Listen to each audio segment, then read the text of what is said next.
Picture this. A young mother, mascara streaming down her face, bursts through hospital doors at 2:47 a.m. Her 7-week-old baby is burning with fever, possibly dying. She's called her husband 11 times, 11 desperate calls, but his phone is off because he's at a luxury hotel with another woman. What she doesn't know yet? He's been planning to take her baby away from her all along. This is the story of a woman who lost everything in one night and what she did to take it all back. Stay with me, because this ending, you won't see it coming.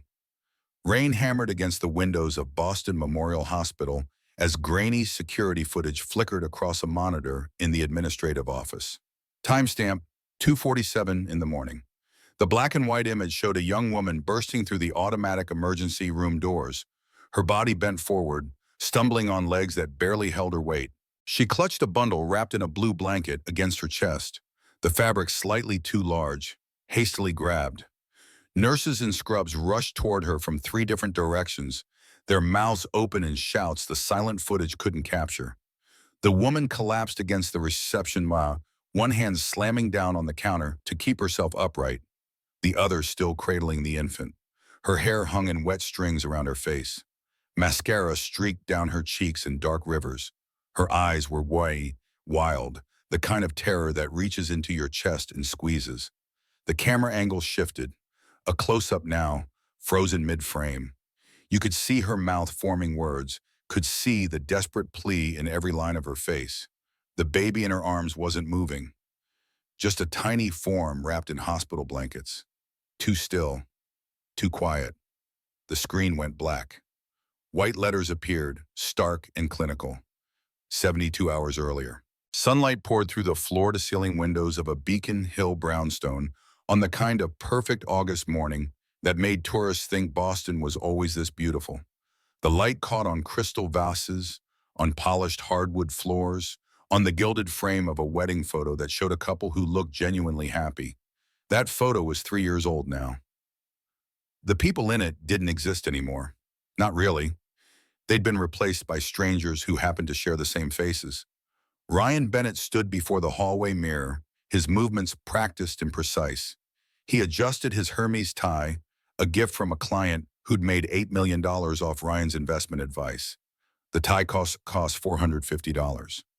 Ryan knew this because he'd looked it up, because knowing the value of things was how he measured his worth. At 38, he looked like he belonged in a hedge fund recruitment brochure.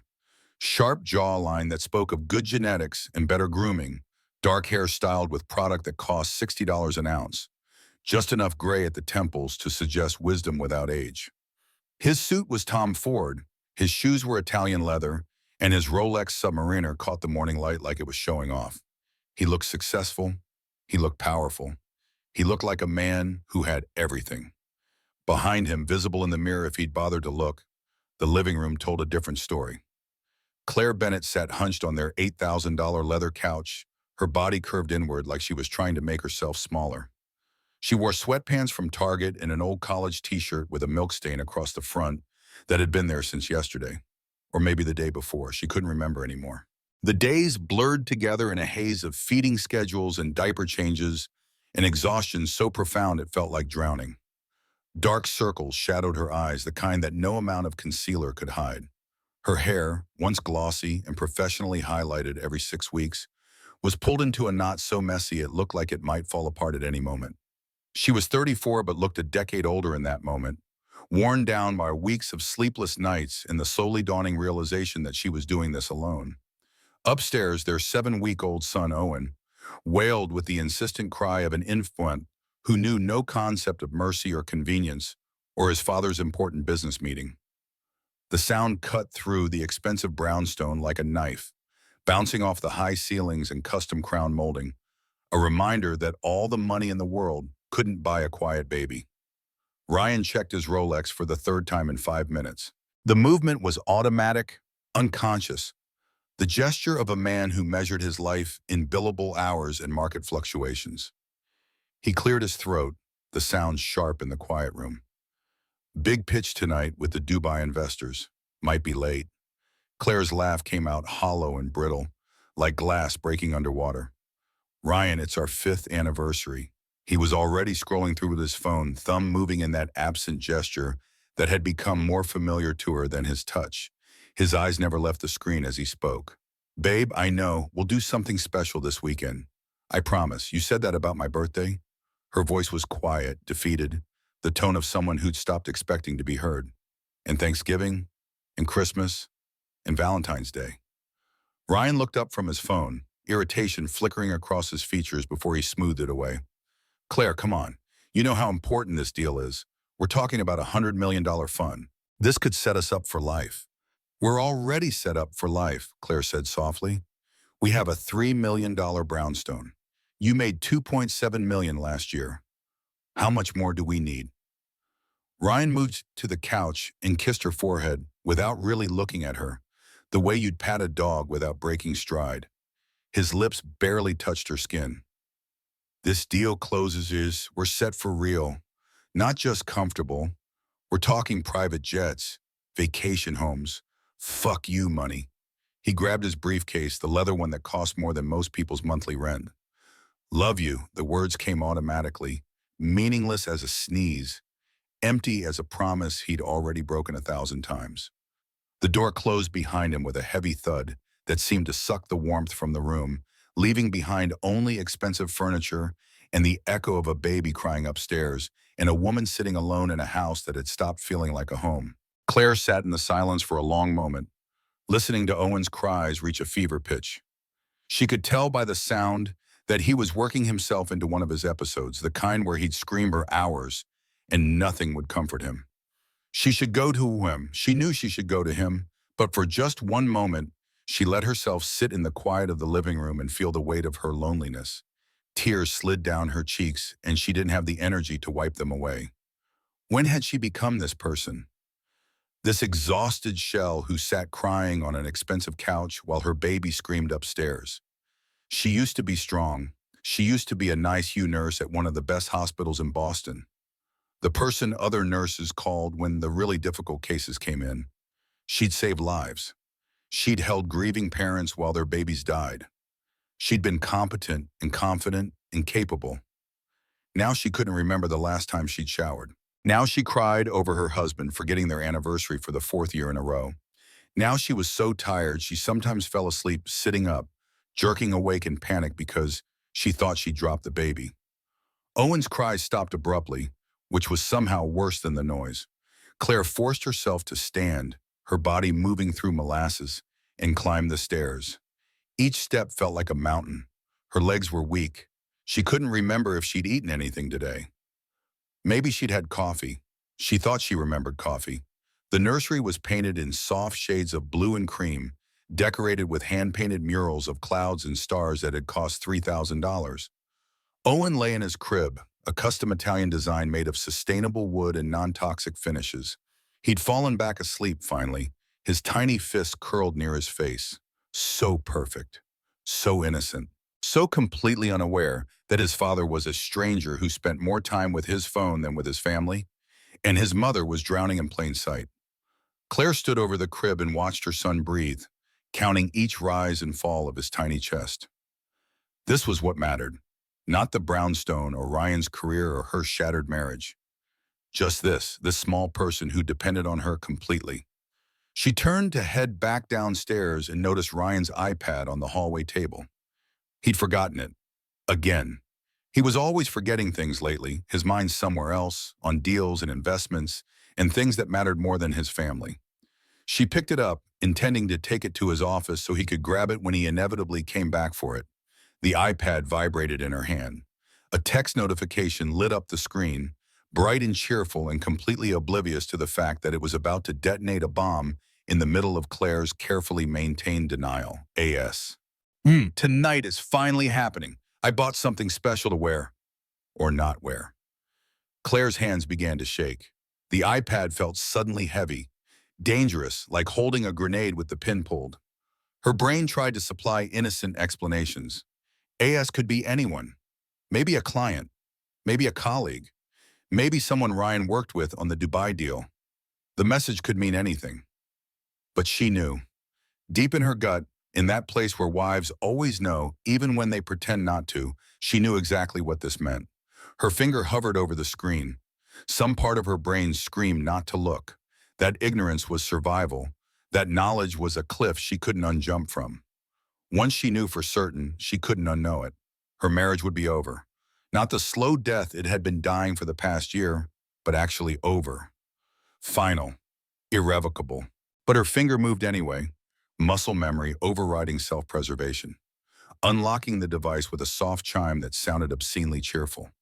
The password was Owen0825, their son's birthday. She'd watched Ryan enter it 100 times, had smiled at the gesture, back when she still believed in gestures, back when she thought a password meant something about priorities. The Messages app opened. AS was at the top of the list, above his mother, above his boss, above Claire herself. The preview of the conversation showed up in neat gray and blue bubbles, a digital record of every lie her husband had told. Claire's thumb moved on its own, scrolling up, watching months of deception load in reverse chronology. Her breath came short and sharp. Her vision tunneled. This couldn't be real. This had to be some kind of mistake. April 15th, 5 months ago, before Owen was born, when Claire had been 8 months pregnant and swollen and exhausted and trusting. AS. Whoa, when are you going to tell her about us? Ryan's response, in those familiar blue bubbles that Claire had seen 1,000 times, saying, I love you, and on my way home, and can you pick up milk? After the baby comes. She's too emotional right now. Doctors say pregnancy hormones make women unstable. Can't risk her doing something crazy. AS. You've been saying after the baby for 7 months. I'm starting to think you're never going to leave her. Ryan, I will, I promise. Once the kid is here and I can document how she's handling motherhood, it'll be easier. Trust me, baby. This is just strategic. Claire's breath stopped. The words blurred as tears filled her vision, but she kept scrolling, compelled by the same impulse that makes you look at a car crash, that makes you watch horror movies through your fingers. She had to know. She had to see all of it. May 22nd, 2 days after Owen's birth. Claire remembered that day with perfect clarity. She'd been in the hospital for 48 hours after an emergency C-section. Ryan had sat beside her bed the whole time, or so she'd thought. She remembered him stepping out to take calls, coming back with coffee, kissing her forehead and telling her she was amazing. She remembered wrong. Ryan had to stay at the hospital with Claire all night. Baby came early, emergency C-section. Whole thing was a nightmare. She's fine, baby's fine, but I'm exhausted. Talk tomorrow.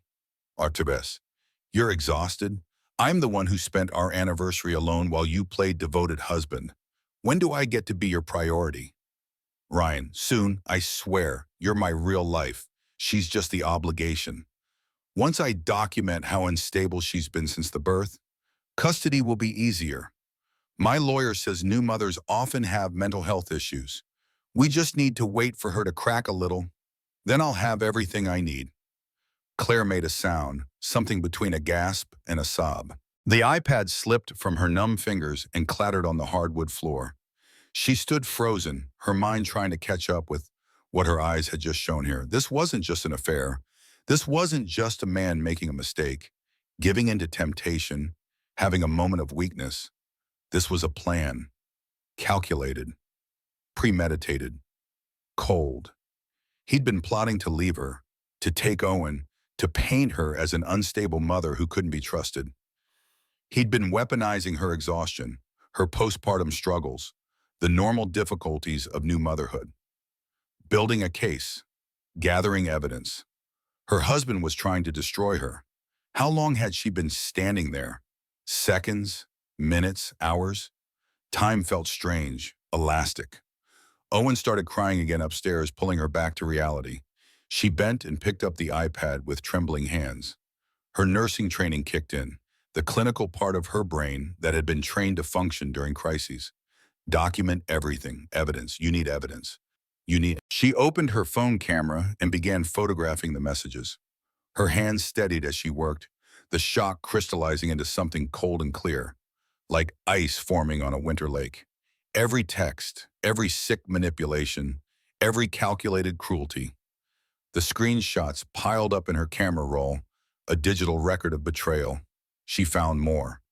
So much more than she'd expected. Messages from June, from July, from 2 weeks ago, conversations about their future together, Amber talking about apartments she'd been looking at, Ryan promising they'd go public once the divorce was finalized, discussions about how to make Claire look unstable, about documenting every time she cried, every time she struggled, every time she showed any sign that new motherhood was hard. There were photos too. Ryan and Amber at restaurants Claire had never been to. Ryan and Amber at his office Christmas party that Claire had skipped because Owen had been 2 weeks old. Ryan and Amber in hotel rooms, her wearing lingerie that cost more than Claire's nursing scrubs.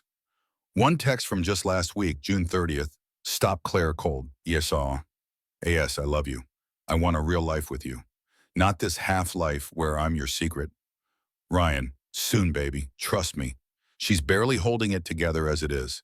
Yesterday she cried because I asked her what was for dinner. She's losing it.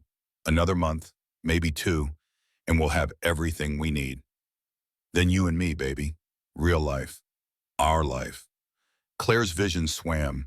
She'd cried yesterday because she'd been awake for 36 hours straight, and Ryan had come home and immediately started complaining about the house being messy and asking what was for dinner, like she was a servant instead of his wife, who just spent 2 days straight keeping their infant son alive. She'd cried from exhaustion and frustration and the loneliness of being married to someone who saw her as an inconvenience instead of a partner. And he'd been documenting it, using it against her, building his case. When she finished photographing everything, she placed the iPad back exactly where she'd found it. Her hands weren't shaking anymore. The tears had stopped. Something had shifted inside her, some fundamental understanding of the world and her place in it and what she was capable of. She went upstairs to the nursery. Owen was crying again, his face red, his little fists waving. She picked him up and held him close, feeling his warmth, his weight, his complete dependence on her. He's not taking you from me, she whispered against Owen's soft hair. Her voice was steady now, cold, certain. Whatever I have to do, however far I have to run, he's not taking you, I promise, baby. Mommy's going to keep you safe. She sat in the rocking chair and nursed Owen, feeling him relax against her, his cries fading to whimpers and then to the soft snuffling sounds of a baby feeding. Outside the window, Boston went about its business, oblivious. The sun shone. Traffic moved. People walked their dogs and bought coffee and complained about the heat. And inside a Beacon Hill brownstone, a woman who'd been drowning finally found solid ground. It was made of anger and betrayal and the fierce protective love that mothers have for their children. But it was solid, and she could stand on it, and standing, she could fight. By 5:45 that evening, Claire knew with the certainty of her nursing training that something was terribly, catastrophically wrong. Owen had been crying for 2 hours and 17 minutes. She knew because she'd been watching the clock, timing the episodes the way she'd been trained to do in the NICU. But this wasn't the normal fussiness of a colicky infant. This was different. The pitch of his cries had changed, become desperate, almost keening. She tried everything in her considerable arsenal, nursing though he'd pushed away from her breast after only a few seconds. A bottle which he'd refused completely. She'd checked his diaper 3 times, changed him twice. She'd stripped him down to check for a hair tourniquet, that nightmare scenario where a strand of hair wraps around a baby's toe or finger and cuts off circulation. Nothing. She'd tried different positions, upright against her shoulder, cradled in her arms, on his belly across her knees. She'd walked him through the house, bounced him gently, swayed in the practiced rhythm that usually soothed him. She'd run the vacuum cleaner because the white noise sometimes helped. She'd turned on the bathroom fan and held him near it. She'd tried the hairdryer, the washing machine, every desperate mother's remedy she could remember from her years working in pediatrics. Nothing worked. Owen just kept crying, his little body rigid with distress, and then suddenly he'd gone quiet. Not the peaceful quiet of sleep, but the exhausted silence of someone who'd run out of the energy to protest. That scared her more than the crying. Claire touched his forehead and her professional training kicked in before her maternal panic could fully take hold. He was burning up, not just warm, not just a little elevated, burning. The kind of heat that radiated through his onesie and made her hand recoil instinctively. She carried him to the nursery, moving quickly but not running, forcing herself to stay calm. The digital thermometer was in the top drawer of the changing table, still in its package from the hospital. Her hands shook as she tore it open. The first reading came back error. She'd moved too fast, hadn't held it steady. She took a breath, forced herself to slow down, and tried again. This time the thermometer beeped and displayed a number that made her stomach drop. 103.8 degrees Fahrenheit. For an adult, that would be concerning but not necessarily an emergency. For a 7-week-old infant, it was terrifying. Claire grabbed her phone, pulled up the pediatrician's after-hours number, and dialed with fingers that barely worked right. The phone rang once, twice, 3 times. Pick up, pick up, pick up. A nurse answered on the 4th ring, her voice calm and professional. After hours pediatric line, this is Karen speaking. How can I help you? This is Claire Bennett. My son Owen is 7 weeks old and his temperature is 103.8. He's been crying for over 2 hours and now he's lethargic. The words came out fast, clipped, using the clinical language that helped her maintain control. Has he had any other symptoms? Vomiting? Diarrhea? Rash? No, just the fever and crying. And now he's too quiet. He's not responding to me normally. Okay, Mrs. Bennett, I need you to listen carefully. Any fever over 100.4 in an infant under 3 months is an automatic emergency. You need to take him to the ER immediately. Don't try to bring the fever down first. Don't give him a bath. Just grab his diaper bag and go straight to Boston Memorial. Do you understand? Yes. Claire was already moving, shifting Owen to one arm while she grabbed the diaper bag with the other. Her hands fumbled with the straps. She tried to remember what she needed.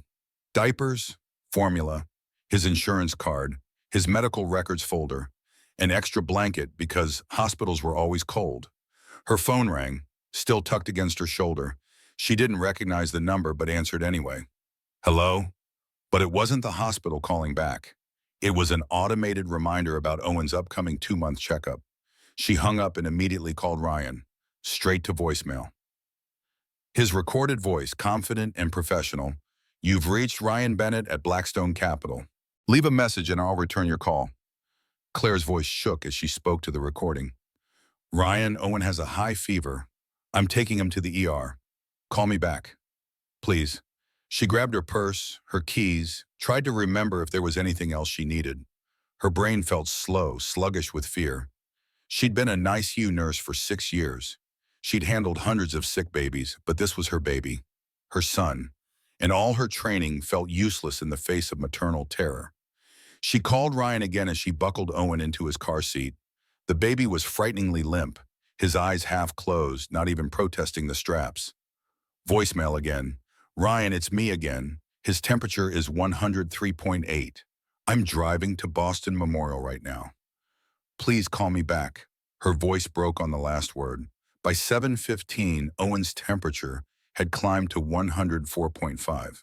Claire knew because the triage nurse had taken it the moment they'd walked through the emergency room doors. The nurse's face had gone tight with concern when she'd seen the number. Within seconds, they were being rushed past the waiting room full of people with broken arms and stomach viruses. A doctor appeared, young but competent looking, her hair pulled back in a neat bun. I'm Dr. Patterson. Talk to me about your son.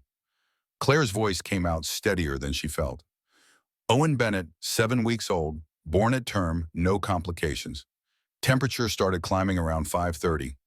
Now it's 104.5. He's been crying excessively for the past 2 hours, but now he's lethargic and not responsive. No vomiting, no diarrhea, no rash, no recent illness exposure that I know of. Has he been feeding normally? He nursed this morning, but refused a bottle this afternoon. And he wouldn't nurse again when I tried. Dr. Patterson was already examining Owen, her hands gentle but quick. She checked his fontanelle, the soft spot on his skull, looked in his ears and throat, listened to his chest. The baby whimpered but didn't have the energy to cry. Okay, Dr. Patterson said, and her tone was carefully controlled in a way that made Claire's stomach clench with fear. We need to run some tests. I'm concerned about the fever combined with his age. We need to rule out bacterial infection, possibly meningitis. Meningitis. The word hit Claire like a physical blow. She'd seen babies with meningitis in the NICU. She knew the statistics. 30% mortality rate in infants, higher if treatment was delayed. Permanent brain damage in survivors. "Where's Dad?" Dr. Patterson asked gently, looking around as if Ryan might materialize. "I don't know." Claire heard her voice crack. "I've called him. He's not answering." Patterson's expression shifted. Something that might have been sympathy or might have been judgment. Claire couldn't tell and didn't care. "Okay, we're going to get him admitted and start some tests. A nurse will come get you in a moment. Try to stay calm. Most fevers in infants are nothing serious, but we need to be thorough." The nurse who came to get Claire was older, with kind eyes and efficient hands. Her name tag read Sandra. She led Claire to a pediatric bay where Owen was already being hooked up to monitors. IV stands flanked the tiny bed. The beeping of heart rate monitors filled the air.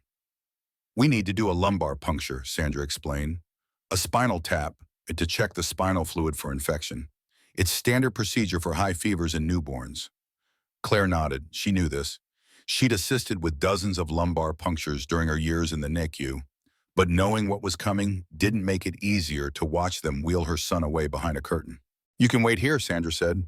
"It usually takes about 20 minutes. Is there anyone you'd like us to call? Your husband, maybe?" "I've tried." Claire's voice was flat. "He's not answering." She called Ryan again, and again, and again. Each call went straight to voicemail. She left messages that became increasingly desperate. Message 4, timestamp 7:48 p.m. "Ryan, I'm in the emergency room. Owen might have meningitis. They're doing a spinal tap." "Where are you?" Message 8, timestamp 9:15 p.m. "They're doing the procedure now. I can hear him screaming. He's been screaming for 20 minutes and I can't go in there and I can't comfort him. And where are you, Ryan? He needs his father. I need you. Where are you?" Across the sea, in the presidential suite of the Liberty Hotel, a converted historic jail that now catered to Boston's elite with rooms costing $2,500 a night, Ryan Bennett raised a champagne flute. Dom Perignon, 2006, one of the best vintages. The bubbles caught the soft lighting, golden and perfect. The suite was magnificent. Floor-to-ceiling windows overlooking the Charles River. A king bed covered in Egyptian cotton sheets with a thread count higher than most people's monthly rent. Rose petals scattered artfully across the white duvet. Candles flickering on every surface. Soft jazz playing from hidden speakers. Something sultry and sophisticated. It looked like a movie set. It looked like seduction given architectural form. It looked like Ryan had planned this for weeks, which he had. Amber Sinclair emerged from the bathroom wearing a cocktail dress that had cost more than most people spent on a month of groceries. Deep red silk that clung to curves enhanced by expensive personal training and a meal plan she followed religiously. Her blonde hair fell in perfect waves past her shoulders. Her makeup was flawless. She looked like she'd stepped out of a magazine. She was 27, 12 years younger than Claire, and she worked as executive communications director at Blackstone Capital. The position had been created specifically for her with a salary of $180,000 a year. Her job mostly involved managing Ryan's calendar, preparing his presentations, and accompanying him to client dinners. Some people at the firm whispered that it was a suspicious position. Most people were smart enough not to whisper too loudly. "You look incredible," Ryan said, and meant it. Amber was beautiful in that carefully constructed way that required money and effort and complete dedication to appearance. She was nothing like Claire, who these days wore the same sweatpants for 3 days and hadn't had a haircut in 6 months. "You don't look so bad yourself." Amber's smile was perfect, practiced. She'd spent 4 years studying theater before pivoting to a business degree. The acting training showed. Ryan's phone buzzed on the nightstand. The screen lit up. Claire. 9 missed calls now. He'd turned the ringer off an hour ago because Claire had been calling repeatedly. Probably about something baby-related. The kid had been fussy lately, but that was normal, right? Babies cried. That was literally their only form of communication. Amber saw the phone light up, and her smile tightened just slightly. "Are you seriously going to let her ruin tonight?"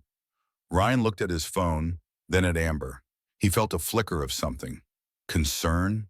Guilt? But Amber was here, and Claire was at home, and he'd spent $3,000 on this suite, and another 500 on champagne and dinner. He deserved this. He worked 80-hour weeks. He'd built their entire life. Claire got to stay home with the baby, which was basically a vacation, right? It's probably just baby stuff, he said, reaching for his phone more out of habit than concern. You know how new mothers are. Everything is a crisis. Amber walked over and took the phone from his hand. Her fingers were cool and deliberate as she pressed and held the power button. The screen went dark. It's our anniversary, 6 months since our first night together. She deserves one night without you dropping everything. She pressed her lips against his neck. Besides, you're with me now. The phone died with a soft vibration. Ryan watched it go dark and felt that flicker of concern grow stronger. Claire had called 9 times. That was unusual even for her. But Amber's lips were on his skin and her hand was sliding down his chest, and the champagne was excellent, and he pushed the feeling away. Tonight was about him, about Amber, about their future together, about the life he deserved instead of the one he'd ended up with, trapped with a crying baby and a wife who'd let herself go, and a brownstone that felt more like a prison than a home. Tonight is about us, he agreed, and pulled Amber close and let himself forget about his wife and son entirely. At Boston Memorial Hospital, Claire sat alone in a plastic chair in the pediatric bay and listened to her son scream. The sound came from behind the curtain where they'd taken him for the lumbar puncture, muffled but unmistakable. Owen's cries were different now, not the usual infant fussiness, but something raw and agonized, the sound of pain he didn't understand and couldn't escape. A spinal tap involved inserting a needle between the vertebrae of the lower spine to extract cerebrospinal fluid. In adults, it was uncomfortable. In infants, it was torture. They had to curl the baby into a tight ball, hold him still while he fought and screamed. Insert a needle into one of the most sensitive areas of his body. The procedure could take 20 minutes or more if they couldn't get the needle placed right. Owen had been screaming for 18 minutes now. Claire knew because she was watching the clock on the wall, counting every second, every cry, feeling each one like a knife in her chest. She wanted to burst through that curtain and grab her son and run. She wanted to make them stop. But she also knew they had to do this. That meningitis could kill him, that this pain was necessary to save his life. Where was Ryan? She called again. Message 11, timestamp 10:17 p.m. They got the spinal fluid. They're running tests. It takes an hour to get results. Owen's exhausted. He cried for 20 minutes straight during the procedure. He kept looking around like he was looking for someone to save him. I think he was looking for you. Where are you, Ryan? Where the fuck are you? She'd never sworn at him before. Not in 5 years of marriage, even when he missed their anniversary or forgot her birthday or worked through Christmas. She'd stayed calm, stayed understanding, stayed the supportive wife who never complained. But something was breaking inside her as she sat in this emergency room alone, listening to her son scream, calling a husband who wouldn't answer. Dr. Patterson came out at 11:42 p.m. Her face was carefully neutral. Mrs. Bennett, good news. The test came back negative for meningitis. Claire's legs went weak with relief. Oh, thank God, thank God. However, Dr. Patterson continued, Owen does have a severe bacterial infection. We're starting him on IV antibiotics, and we'll need to keep him here for 48 hours for observation. The fever should start coming down in the next few hours. Can I see him? Of course, Rachel. Owen was in a small bed surrounded by monitors, an IV line taped to his tiny arm.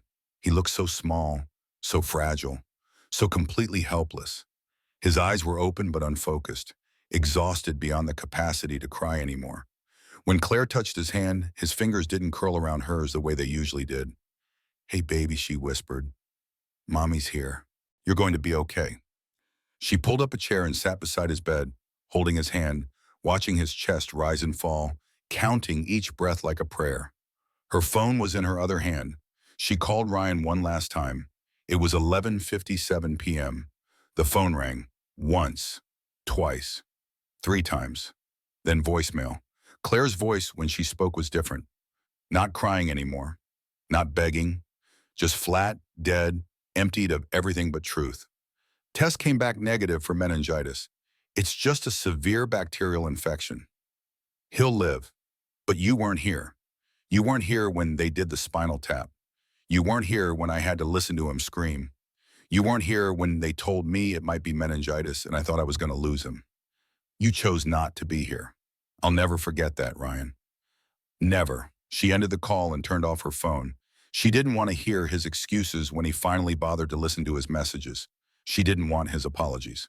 She just wanted to sit with her son and hold his hand and be grateful he was alive. Outside the hospital, Boston went about its business. The city never slept, just shifted into its nocturnal mode. Ambulances came and went. Drunk people stumbled out of bars. Late-night workers headed home on the last trains. Life continued in all its messy, complicated glory. And in a luxury hotel suite, Ryan Bennett finally woke up. Amber was asleep beside him, her blonde hair spread across the pillow like something from a shampoo commercial. He reached for his phone out of habit, remembered she'd turned it off, felt that flicker of concern become a spike of anxiety. He found the phone on the dresser where Amber had placed it, turned it on, watched the screen light up. 27 missed calls, 19 text messages, 11 voicemails, all from Claire. Ryan's hands went numb. The phone felt suddenly heavy, dangerous. He fumbled to his voicemail, hands shaking so badly he almost dropped the device. The first message was calm, controlled. Ryan, Owen has a high fever. I'm taking him to the ER. Call me back, please. By message 4, her voice was panicked. Ryan, I'm in the emergency room. Owen might have meningitis. They're doing a spinal tap. Where are you? By message 8, she was sobbing.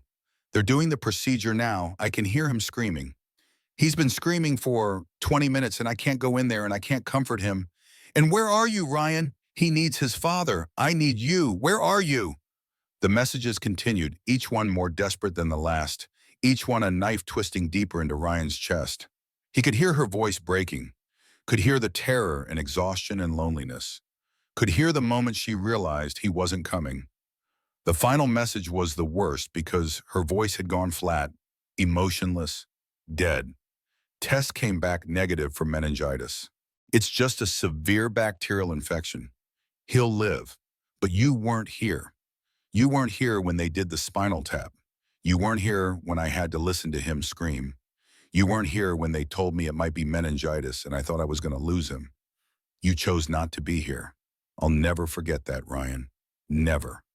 Ryan sat on the edge of the bed, still naked, the expensive sheets pooling around his waist, and felt his entire world tilt. His son had been in the hospital, fighting a possibly fatal infection, undergoing painful procedures. And Ryan had been here, with Amber, with his phone off, choosing champagne and rose petals over his family. He jumped out of bed, grabbing his clothes, his hands shaking so badly he could barely button his shirt. Amber stirred, her voice sleep-soft. Baby, what's wrong? My son was in the hospital. He was dying. Claire called me 11 times. Ryan couldn't make his voice work properly. The words came out strained, choked. Amber sat up, suddenly awake, her perfect makeup smudged now. Oh my God, is he okay? I don't know, I have to go. I have to… Ryan couldn't finish the sentence. He just grabbed his jacket and his keys and ran for the door. Wait, let me come with you. No. The word came out sharp, almost violent. Ryan turned on her, saw her flinch back. This is my fuck up, mine. I fucked up. I really fucked up. He was out the door in under 3 minutes, still buttoning his shirt, his tie hanging loose around his neck, leaving Amber sitting alone in a hotel room that cost $2,500 a night, surrounded by dying candles and wilted rose petals in the ruins of his lies. Ryan took an Uber home, his hands shaking too badly to trust himself behind the wheel. The driver tried to make small talk about the weather, the Red Sox, the traffic, but gave up after Ryan's one-word responses. They drove through Boston in silence while Ryan stared at his phone, trying to call Claire again and again. Every call went straight to an automated message. The number you have reached has been disconnected or is no longer in service. Not just turned off, disconnected. That required intent, required going into a carrier store or calling customer service. You didn't accidentally disconnect a phone. You did it when you wanted to be unreachable. The Uber pulled out into the brownstone at 6:47 in the morning. Gray dawn light filtered through the city, making everything look washed out and unreal. Ryan fumbled with his wallet, overtipped because he couldn't think clearly enough to calculate 20%, and stumbled up the front steps. His hands were shaking so badly he could barely get his key in the lock. When he finally managed, the door swung open to complete silence. Not the peaceful quiet of sleeping people, but the hollow emptiness of an abandoned house. The kind of silence that had weight, had presence, had wrongness embedded in it. "Claire?" His voice echoed off the marble floors, bounced off the high ceilings, came back to him unanswered. "Owen?" Nothing, no response. No baby cries. No sound of anyone breathing anywhere in the three-story brownstone. Just Ryan's footsteps and his own ragged breath, and the terrible certainty growing in his chest that he was alone. He moved through the first floor like a man underwater, everything slow and strange. The living room looked exactly as it had yesterday morning. The kitchen was clean, dishes done, counters wiped, everything in its place. Too much in its place. It looked staged, like a museum exhibit of a life instead of an actual life being lived. Ryan took the stairs two at a time, his heart hammering. "Claire, Claire, please." Owen's nursery stopped him cold. The room was perfect, immaculate. The crib was made with hospital corners, sheets tucked in precisely. The changing table was wiped clean, organized with military precision. But the musical mobile that usually hung above the crib was gone. The basket of Owen's favorite toys, empty. The diaper bag that always hung on the back of the door, missing. Ryan opened drawers with shaking hands, half empty. Someone had carefully removed exactly what they needed and left the rest behind like it didn't matter. The expensive organic baby clothes he'd insisted on buying, the designer blankets, the costly organic crib sheets, all still there. But Owen's everyday onesies, his favorite soft blanket with the worn edges, his practical daily necessities, all gone. In the master bedroom, Claire's side of the walk-in closet gaped open. Her cocktail dresses still hung on their padded hangers, designer labels facing out. Her expensive heels lined up in their cubby holes. Her jewelry box sat on its shelf, still full of the pieces Ryan had given her over the years. But her jeans were gone, her comfortable sweaters, her sneakers, her daily wear, the clothes she actually lived in. In the bathroom, her side of the double vanity was stripped bare. Toothbrush gone, contact solution gone. The prescription moisturizer she used every night gone. Her hairdryer, her makeup bag, all the unglamorous necessities of daily life vanished. But her expensive La Mer face cream still sat on the counter, barely touched. The designer perfume he'd given her for Christmas, unopened. She'd taken what mattered and left everything that didn't. It felt deliberate, symbolic. A message Ryan was only beginning to understand. He walked back downstairs in a daze. That's when he saw what she'd left on the kitchen island, arranged with careful precision like evidence at a crime scene. Their wedding photo face down. He turned it over and saw their smiling faces from 5 years ago, young and happy, and completely oblivious to how this would end. He looked at Claire in her simple white dress, her eyes bright with joy, and tried to remember when she'd stopped looking at him like that. Her engagement ring sat beside the photo. 3 carats, flawless clarity, set in platinum. It had cost $45,000.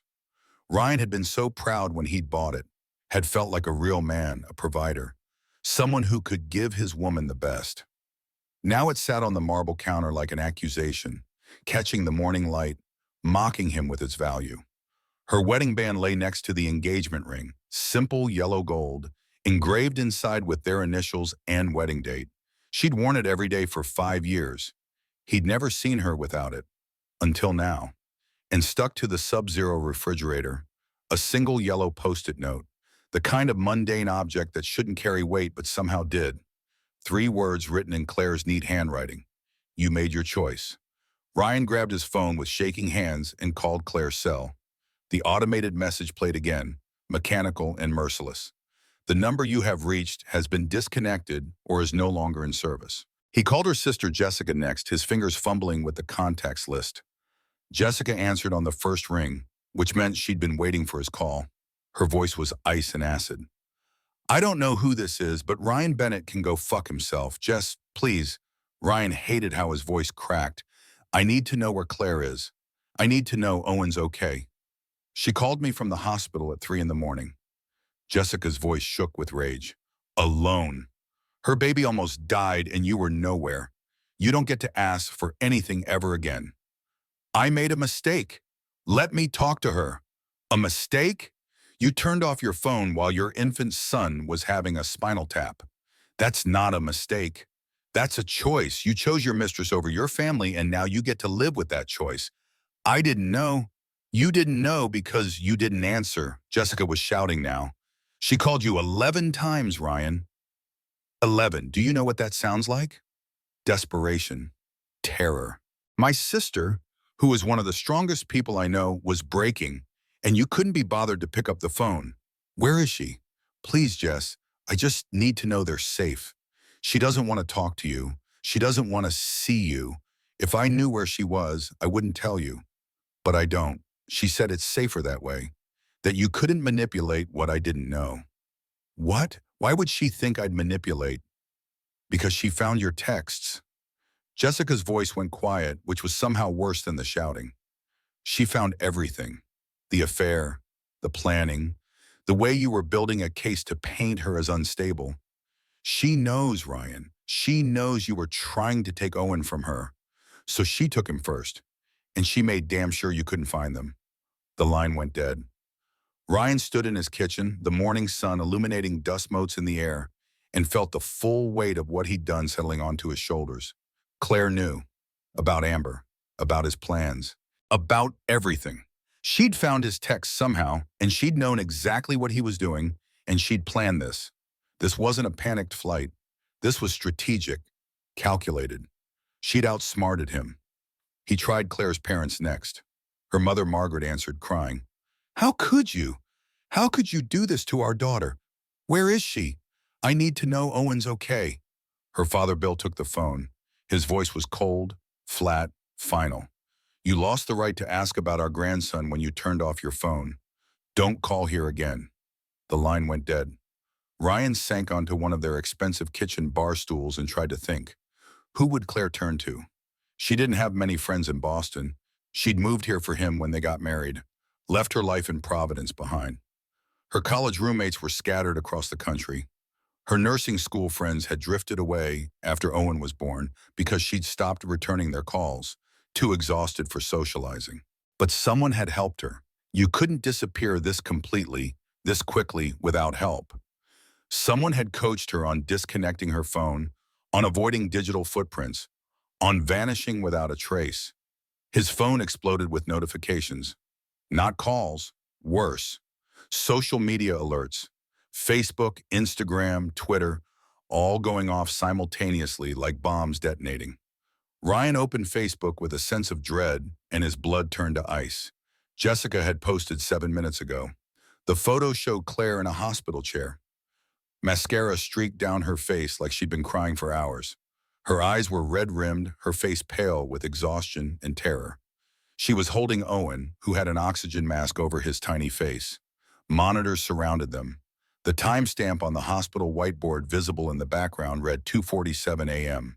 The caption was brutal in its simplicity.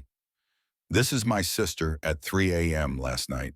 Alone in the ER with her 7-week-old baby who had a 105-degree fever and was having seizures. Where was her husband? At the Liberty Hotel with his executive assistant, Amber Sinclair. My sister called him 11 times. He turned off his phone. Ryan Bennett works at Blackstone Capital Group in Boston. Amber Sinclair also works there. Share this. Every woman should know who they're working with. The post had been shared 12,000 times in 7 minutes. The comments were already piling up, hundreds of them, a digital mob forming in real time. I work with this piece of shit. Forwarding to HR immediately. His wife is a saint. She used to be my son's NICU nurse at Children's Hospital. She saved his life when he was born premature. And this is how her husband treats her? The other woman's Instagram is at @AmberSinclair_Boston. Go let her know what you think. I found his LinkedIn. Everyone in finance should know what kind of man he is. Emailing his boss now. Someone posted a screenshot of Ryan's LinkedIn profile with his photo and title. Someone else had found their wedding announcement from the Boston Globe archives. Another person had found photos from Ryan's company website. Within minutes, his entire life was being cataloged, archived, weaponized. His address was posted, his phone number, his email. People were already calling Blackstone Capital's main line, demanding he be fired. Someone had started a petition. Ryan's phone rang. His boss, Martin Lawrence. The display showed 7:17 a.m. My office, now, 2 words. Then the line went dead. Ryan looked down at himself. He was still wearing yesterday's suit, rumpled and reeking of hotel soap and Amber's perfume. His tie was askew. He had no time to shower or change. He grabbed his wallet and keys and ran for his car, even though he knew. He already knew what was coming.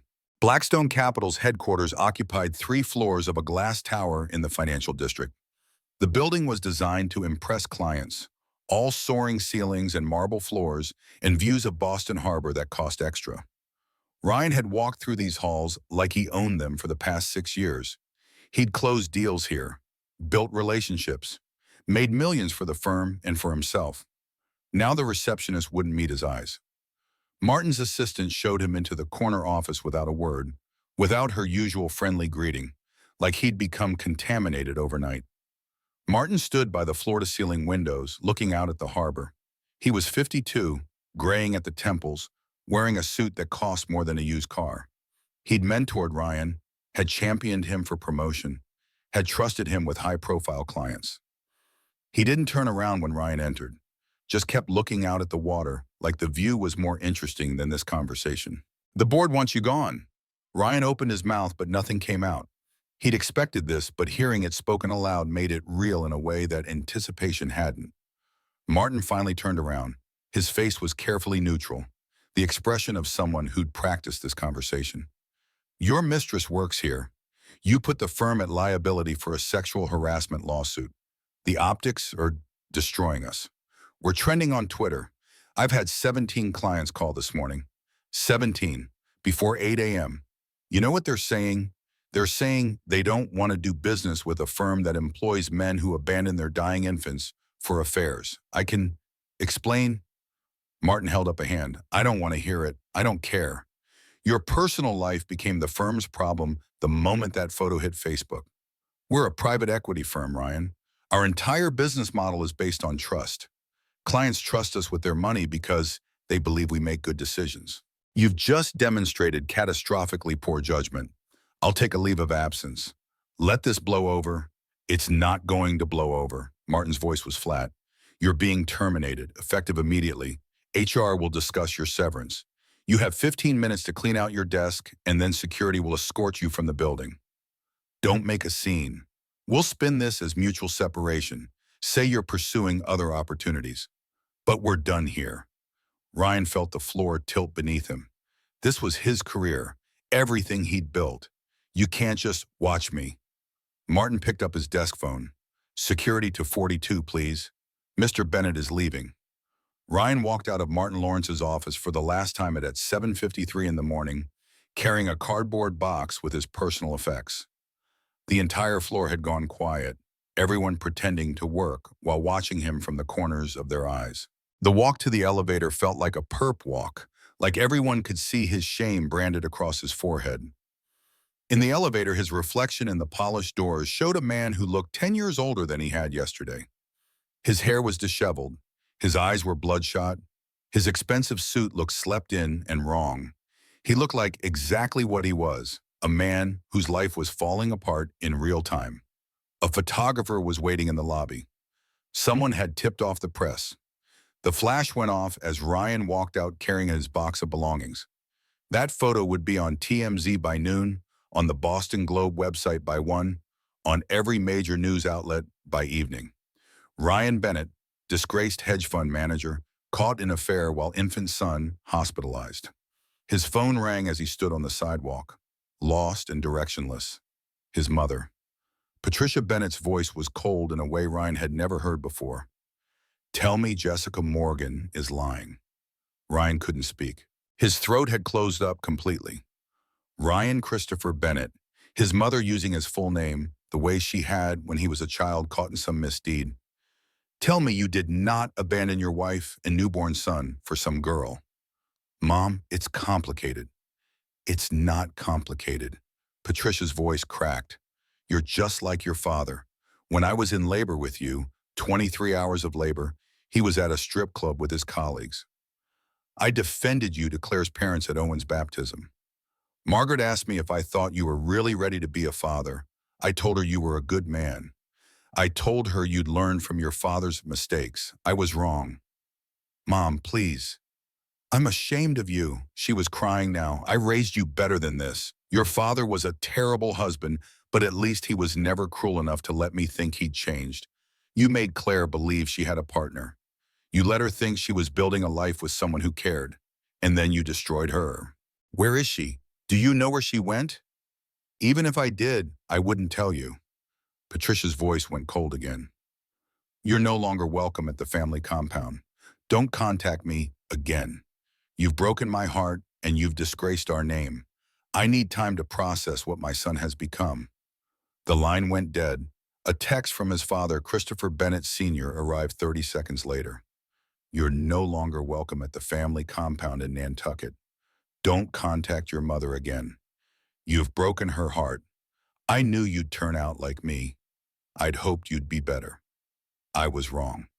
Ryan stood on the sidewalk in the financial district, morning commuters streaming past him on their way to jobs they still had, and felt completely untethered from reality.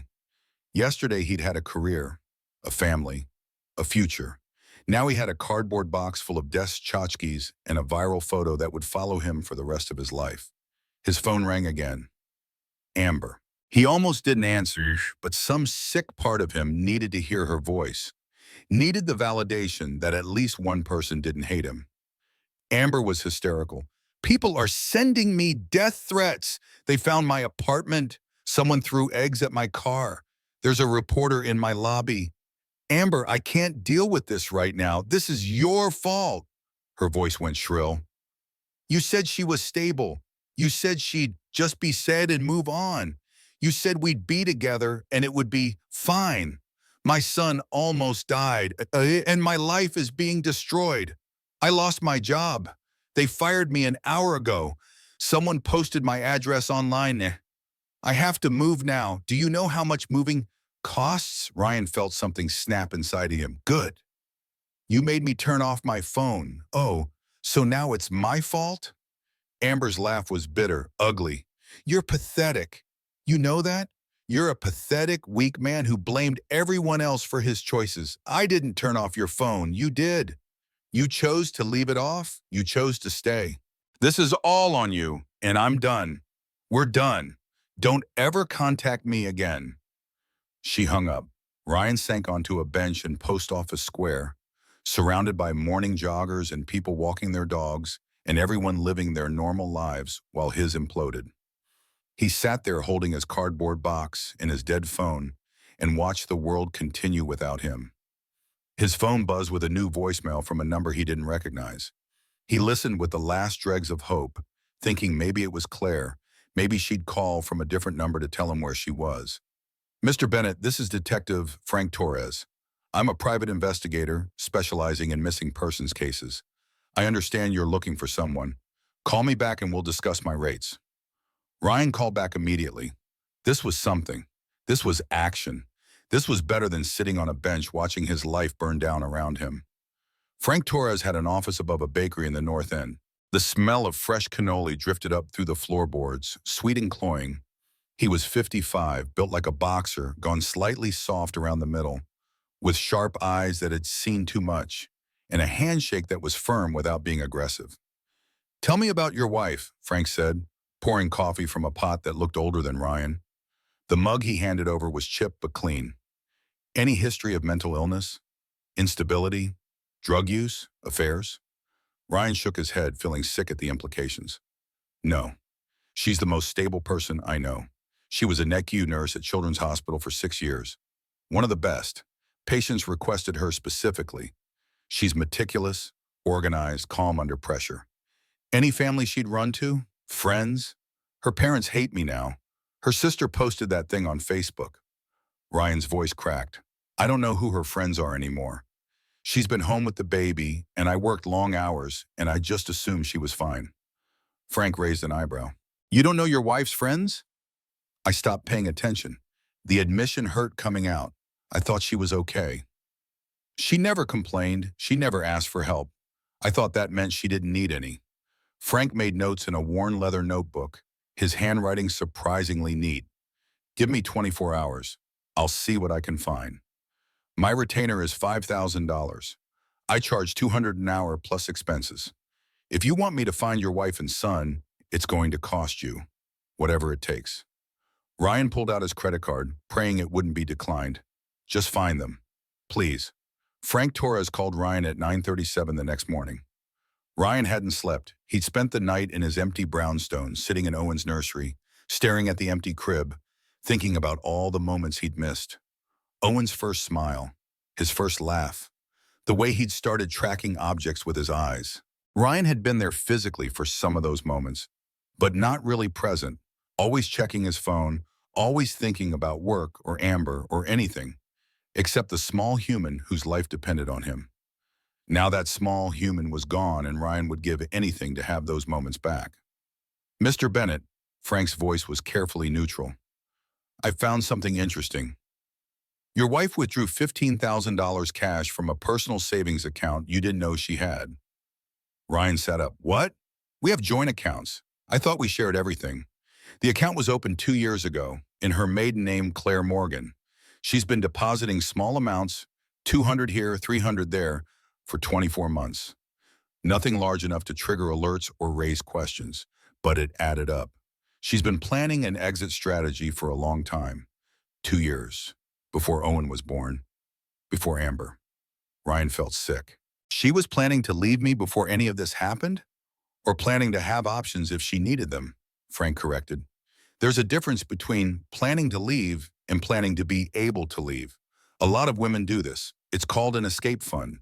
Did she take it all? Every penny. Plus she had another account you didn't know about.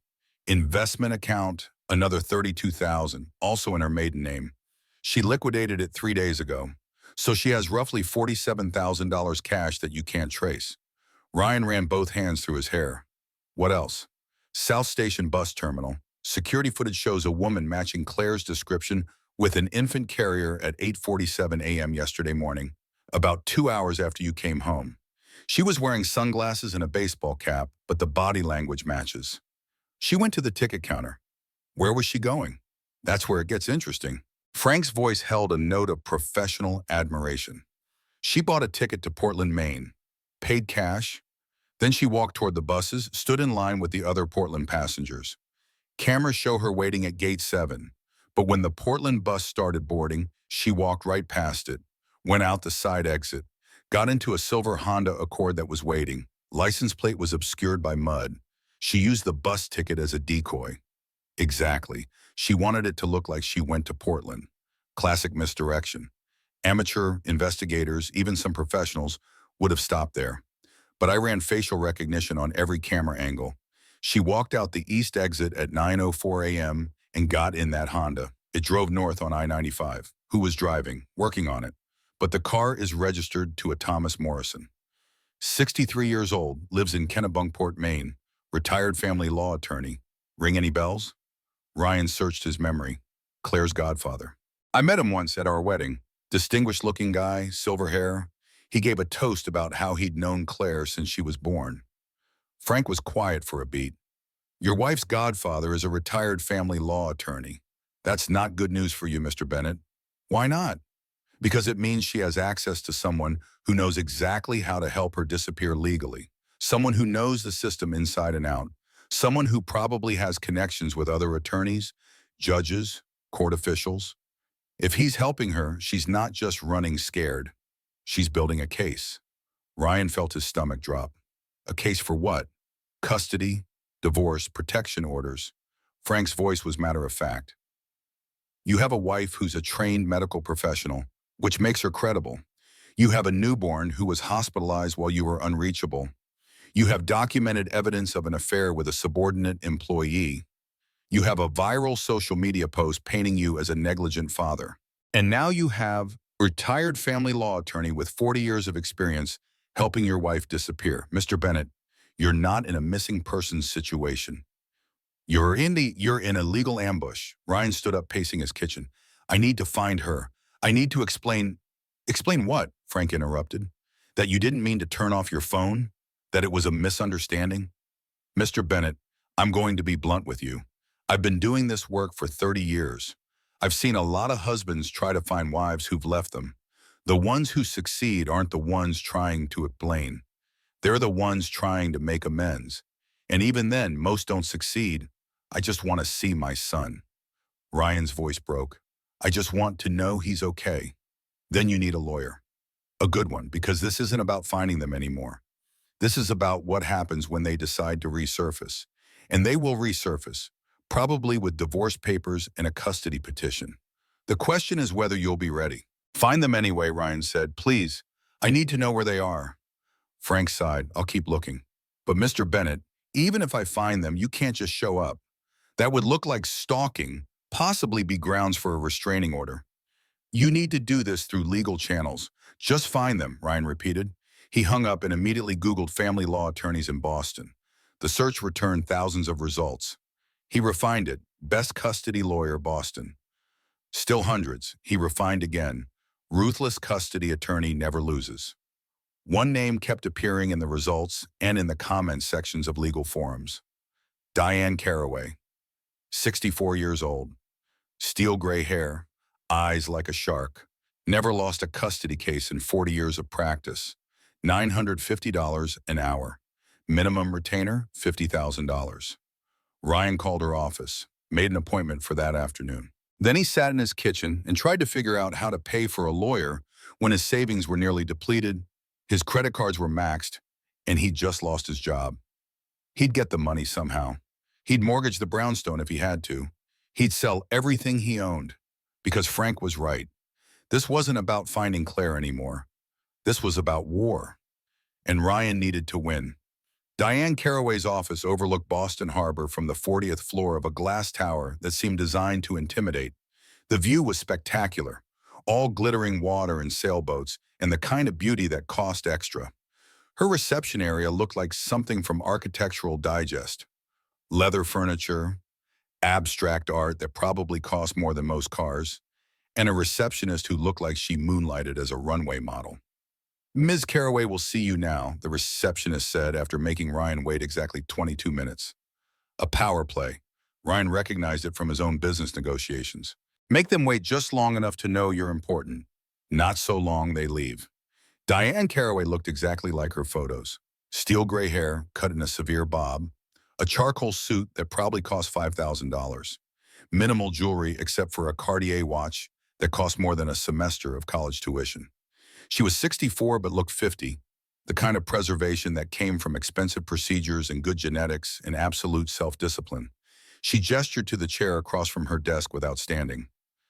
Mr. Bennett, I've read about you in the papers. Your situation has become quite public. Ryan felt his face flush with shame. I need help, obviously. Diane opened a folder on her desk. In the past 36 hours, you've lost your job, been publicly shamed on social media, had your affair exposed, and lost all contact with your wife and infant son. Your wife has disconnected her phone, liquidated her accounts, and disappeared with help from a retired family law attorney who happens to be her godfather. Did I miss anything? Ryan shook his head mutely. So let me be clear about what I can and cannot do for you. Diane leaned forward, her eyes sharp and assessing. I cannot make you look like a good husband. That ship has sailed and burned. I cannot erase the viral photo of your wife alone in the hospital. I cannot make people forget that you had an affair with a subordinate employee. What I can do is make sure you have access to your son. That's my expertise. Custody. And I'm very, very good at it. How? By being better at this than whoever your wife hires. By knowing the judges in Maine, because that's where she's going to file if my guess is correct. By understanding that family court isn't about justice or fairness. It's about optics and strategy and who tells the better story. Your wife has a good story right now. Woman abandoned during medical emergency, but stories can be reframed. What do you mean? Diane pulled out a legal pad and began making notes. Your wife fled the state with a minor child without notification. That's parental alienation. She disconnected all communication, preventing you from having any contact with your son. That's concerning behavior. She withdrew significant amounts of money and went into hiding. That suggests instability, possibly postpartum mental health issues. She's not unstable, Ryan protested. She's one of the most stable people I know. I don't care what's true, Mr. Bennett. I care what I can prove. And I can prove that her behavior since leaving shows concerning signs. The late-night hospital visit where she was documented as highly emotional. The sudden flight from the state, the complete communication blackout. Add in some carefully worded suggestions about postpartum depression, maybe a psychological evaluation, and suddenly her narrative isn't quite as sympathetic. That's not fair. She was emotional because our son was sick and I wasn't there. Fair doesn't win custody cases, Mr. Bennett. Strategy wins custody cases. Now, do you want to see your son or do you want to feel good about yourself? Because you can't have both. Ryan was quiet for a long moment. He thought about Owen, about never seeing him grow up, about being the absent father, the weekend dad, the man his son would barely know. I want to see my son. Good, Diane made more notes. My retainer is $50,000, non-refundable. I charge $950 an hour. A case like this could easily run 200 hours before trial. That's $200,000 total, possibly more. Can you afford that? Ryan thought about his nearly empty bank account, his max credit cards, his lost job. I'll figure it out. You have a brownstone worth $3 million. Mortgage it. Diane's tone was matter of fact. Liquidate your retirement accounts. Sell your car. Do whatever you have to do. Because I promise you, your wife has someone funding her legal defense. Probably that godfather. And if she's hired someone like Virginia Reeves, you're going to need me. Who's Virginia Reeves, the best divorce attorney in Maine? If your wife was smart enough to plan this escape, she was smart enough to hire the best. Diane smiled, and it wasn't a warm expression. Lucky for you, I'm better. Ryan signed the retainer agreement with shaking hands. He was mortgaging his future on a lawyer who openly admitted she'd reframe the truth to win. But what choice did he have? Claire had taken Owen and disappeared, and Ryan needed his son back. Needed to prove he wasn't the monster everyone thought he was, even if becoming that monster was the only way to win. Ryan didn't have to wait long. 7 days after Claire vanished, a process server appeared at his door at 6:13 in the morning. The man was in his 40s, built like he worked construction on the side, with a face that said he'd seen too much drama and wasn't impressed by any of it anymore. He'd clearly read the viral Facebook post. His expression held barely concealed contempt as he handed over the manila envelope. Ryan Bennett? Yes, you've been served. The man thrust papers into Ryan's hands and walked away without another word, like Ryan was contaminated. Inside was a petition for dissolution of marriage filed in Cumberland County, Maine. Claire's name appeared as petitioner, represented by Virginia Reeves of Reeves and Associates. The list of demands made Ryan's hands shake as he read. Full physical custody of Owen Bennett with supervised visitation only for Ryan Bennett. Child support in the amount of $6,000 per month. Spousal support in the amount of $4,000 per month for a period of 5 years. Division of marital assets 60% to Claire, 40% to Ryan, based on his documented financial misconduct. Exclusive use of the marital home until Owen reaches age 18, at which point the property will be sold and proceeds divided according to the 60-40 split. There were exhibits attached, screenshots of Ryan's texts with Amber, the ones Claire had found on his iPad, a timeline of Ryan's whereabouts on the night of Owen's hospitalization. The hospital records showing Claire had been alone, affidavits from Claire's sister, her parents, 3 of her former nursing colleagues, all attesting to her character and competence as a mother. And a declaration from Claire herself, 2 pages of single-spaced text that Ryan forced himself to read, even though every word felt like a knife. I married Ryan Bennett believing we would be partners. I believed he would be present for our family. On the night of August 15th, our 7-week-old son developed a high fever and began having seizures. I called my husband 11 times. He did not answer. I later discovered he had powered off his phone to spend the evening with his mistress, Amber Sinclair. I sat alone in the emergency room while doctors performed a spinal tap on my infant son to rule out bacterial meningitis. I listened to my baby scream for 20 minutes during the procedure. I thought he might die. My husband chose to be unreachable during the worst night of my life. When I discovered text messages showing he had been planning to leave me and paint me as an unstable mother to gain custody, I realized I had no choice but to protect myself and my son. I am requesting full custody because Ryan Bennett has demonstrated he cannot be relied upon in emergencies and has actively worked to undermine my fitness as a parent. I do not feel my son is safe in his care without supervision. Ryan's vision blurred. Seeing it written out like that, clinical and factual, made it somehow worse than hearing Claire's broken voicemail messages. This wasn't emotion. This was a legal argument, and it was devastating. He called Diane immediately. She answered on the second ring, sounding completely awake despite the early hour. I assume you've been served. How did you know? Because I know Virginia Reeves. She doesn't waste time. Email me the entire packet. I'll review it, and we'll meet this afternoon to discuss our response. They're asking for full custody. Ryan heard his voice crack. Supervised visits only, like I'm a danger to my own son. That's their opening position. Diane's tone was matter-of-fact, almost bored. Standard strategy in high-conflict divorce. Ask for everything, settle for something in the middle. We'll file a counter-petition requesting joint legal custody and 50-50 physical custody. Make them fight for every inch. But I wasn't there when Owen was in the hospital. How do I argue against that? You don't argue the facts. You argue the narrative. One bad night doesn't make you an unfit father. You made a mistake, yes, but you're committed to making it right. You've enrolled in parenting classes. You're in therapy. You're doing everything the court likes to see. Meanwhile, we point out that Claire fled the state without notice, has completely cut off your access to your son, and is engaging in parental alienation. Two wrongs don't make a right, but they do muddy the waters. Ryan felt sick. This is what it was going to be? Muddy the waters? Make Claire look bad to make himself look less terrible? Mr. Bennett, Diane's voice went hard, do you want to see your son or not? Because if you do, you need to understand how this works. Family court isn't about finding the truth. It's about presenting the most compelling case. Your wife has already started painting you as the villain. We need to complicate that narrative. Make the judge see this as a he said, she said situation rather than a clear case of abandonment. Once we've muddied the waters, we can negotiate. Negotiate what? Access. Time with Owen. Joint custody instead of supervised visits.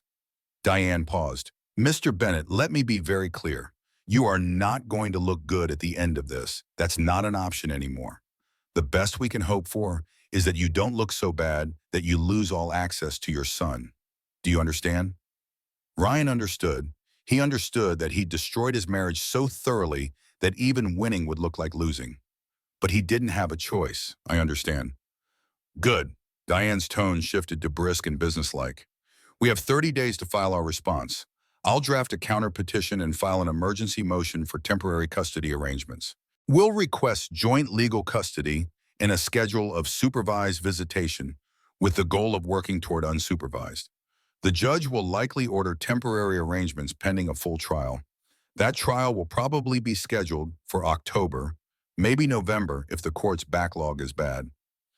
Between now and then, you do exactly what I tell you. Understand? Yes. Enroll in parenting classes today. Real ones, not online. Find a therapist and start weekly sessions. Get documentation for all of it. If you're on any dating apps, delete them.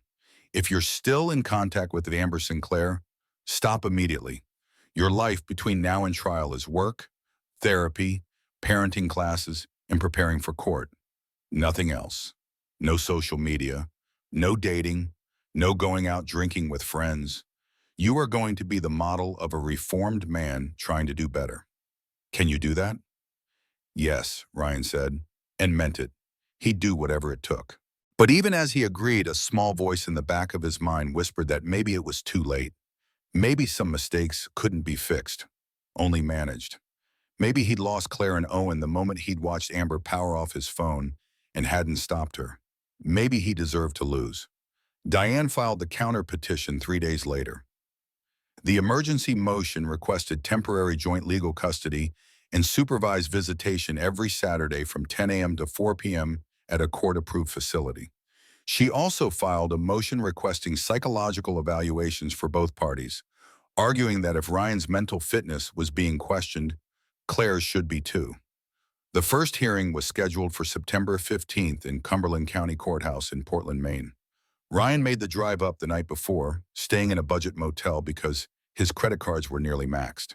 He'd mortgaged the brownstone to pay Diane's retainer, sold his Porsche Cayenne and bought a used Honda Accord, cut his expenses to the bone. Every dollar mattered now. He couldn't sleep.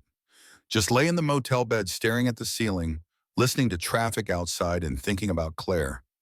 Was she sleeping? Was Owen? Did the baby remember him at all? 7 weeks old when Claire left, almost 10 weeks now. That was a lifetime in infant development. Would Owen even recognize his father? Ryan arrived at the courthouse at 8:30 for a 9 a.m. hearing. Diane met him in the parking lot, looking impeccable in a navy suit, while Ryan felt rumpled and nervous in his one remaining good suit. "Remember," Diane said as they walked toward the entrance, "you are remorseful but not broken. You made a mistake, but you're committed to doing better. Don't apologize excessively. Don't grovel. Show the judge you're a man who can co-parent effectively even if the marriage is over. What if I see Claire? You don't speak to her. You don't try to make eye contact. You treat her like a business associate you're no longer associated with. Professional distance. Got it?" "Got it," Ryan said, but his heart was hammering. They walked into the courthouse through security, through hallways that smelled of industrial cleaner and old paper, past courtrooms where other families were destroying each other in real time. And then, as they approached courtroom 3B, Ryan saw her. Claire stood in the hallway with Virginia Reeves, and Ryan barely recognized his own wife. She cut her hair into a sharp bob that framed her face. She wore a navy suit similar to Diane's, professional and buttoned up. But it was her expression that stopped him cold. She looked at him with absolutely no emotion. Not anger, not hurt, not even contempt. Just nothing. Like he was a stranger she'd never met. He opened his mouth to say her name. Diane's hand clamped on his arm. "No," she said quietly but firmly. Virginia Reeves had already stepped between Ryan and Claire, physically blocking his view. "There will be no contact with my client," Ms. Reeves said, her voice carrying clearly. She was older than Diane, maybe 60, with silver hair and the kind of face that had seen every dirty trick and wouldn't be impressed by new ones. "Of course," Diane replied smoothly. "We'll see you inside." They filed into the courtroom. The space was smaller than Ryan expected, more like a conference room than the dramatic courtrooms from TV. Wood paneling, fluorescent lights, a judge's bench that was elevated but not imposing. Judge Helen Matthews presided, a woman in her mid-60s with gray hair and reading glasses on a chain around her neck. She looked like someone's grandmother. Ryan hoped that meant she'd be sympathetic. He was wrong. "Good morning," Judge Matthews said as everyone settled into their seats. "We're here for the matter of Morgan versus Bennett, case number D-2024-0847. This is a temporary hearing regarding custody arrangements for a minor child, Owen Bennett, age 10 weeks. Ms. Reeves, you filed first. Please proceed." Virginia stood. "Your Honor, my client, Claire Morgan Bennett, is requesting full physical custody with supervised visitation for the respondent, Ryan Bennett. The circumstances are extraordinary and deeply concerning." She laid out the case methodically. The affair with a subordinate employee, the night of August 15th when Owen was hospitalized. Ryan's 11 missed calls from Claire. The text messages showing Ryan had been planning to document Claire as unstable to gain custody. The fact that Claire had to sit alone through a spinal tap procedure on their infant son. "The emotional abuse and manipulation my client endured," Virginia continued, her voice measured but firm, "constitutes a pattern of behavior that makes unsupervised contact dangerous. Not physically dangerous, perhaps, but emotionally and psychologically. Mr. Bennett has shown he cannot be relied upon in emergencies.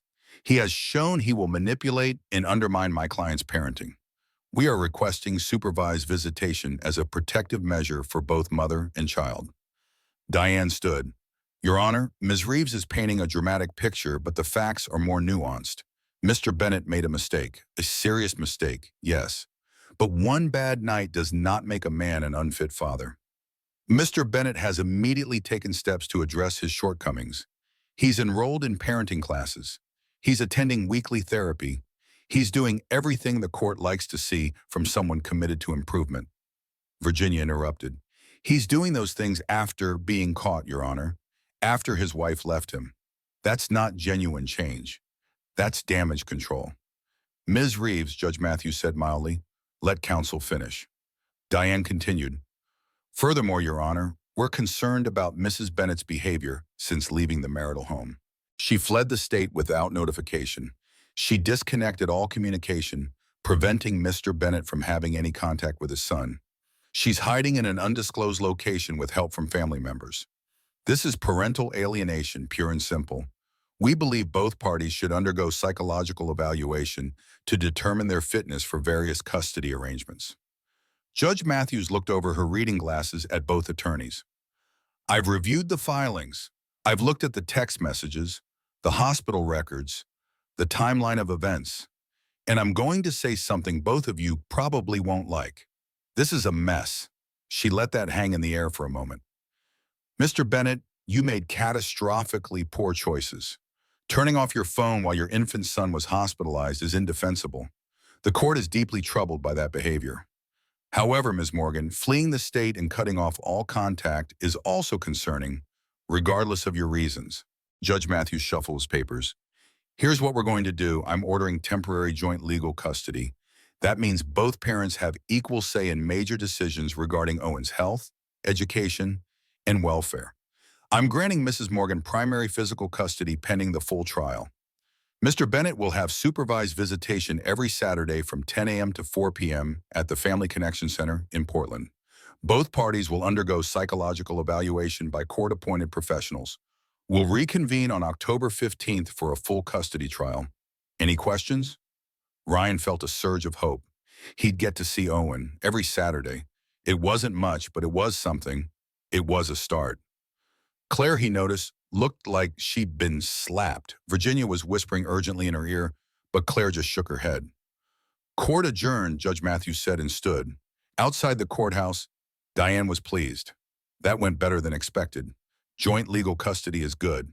Supervised visits mean we're building toward unsupervised. The psychological evaluations could go either way, but we'll prepare you for that. I get to see him, Ryan said, and his voice cracked. I get to see Owen every Saturday for 6 hours. Diane's expression was calculating. Now we document every visit. Show you're engaged, appropriate, learning. Build a case that you've changed. By October, we'll request expanded visitation, maybe even overnight visits. Ryan nodded, but he wasn't really listening. He was thinking about Saturday, about holding his son again, about showing Owen that his father did care, did want to be there, even if he'd failed catastrophically before. He didn't see Claire standing 30 feet away, watching him with Virginia. Didn't see the way her face had gone pale when the judge said supervised visits. Didn't see her hand unconsciously rest on her stomach, protective even though Owen wasn't with her. He didn't see that she wasn't celebrating a victory. She was calculating how to protect her son from his own father, and she was willing to do whatever that took, even if it meant becoming someone she didn't recognize in the mirror. The Family Connection Center occupied a renovated Victorian house on the outskirts of Portland, painted in cheerful yellows and blues that were probably meant to be welcoming, but instead felt false, like lipstick on a wound. Inside, the smell of industrial cleaner mixed with the plasticky scent of too many toys in one place. Bright murals covered the walls, cartoon animals and smiling suns that seemed to mock the broken families who passed through these doors. Ryan arrived at 9:45 for his first supervised visit, 15 minutes early because Diane had drilled punctuality into him. Show them you're reliable. Show them you care. Every detail matters. The supervisor was a woman named Sandra Phillips, mid-40s with kind eyes that had probably seen too many bad fathers and learned not to make assumptions. She met Ryan in the lobby with a clipboard and a practiced smile that didn't quite reach her eyes. Mr. Bennett, good morning. She extended her hand. I'm Sandra. I'll be supervising your visits with Owen for the time being. Let me walk you through how this works. She led him to a bright room with soft carpet and age-appropriate toys scattered artfully around. Cameras in every corner, Ryan noticed. Everything documented, everything watched. Your visits will be from 10 to 4 with a lunch break at noon, Sandra explained. I'll be present the entire time, taking notes on your interactions with Owen. I'm looking for appropriate care, safety, engagement with the child. If at any point I feel Owen is in distress or you're behaving inappropriately, I'll end the visit. Understand? I understand. Good, Mrs. Bennett should be here shortly with Owen. I'll give you a few minutes to settle in. Ryan sat on the floor and tried to remember how to breathe. His heart hammered against his ribs. In 7 minutes, he'd see his son for the first time in over 3 weeks. 3 weeks that in infant time was an eternity. Would Owen know him? Would he cry? Would he reach for Ryan or turn away? The door opened. Claire walked in carrying Owen, and Ryan felt his entire world tilt.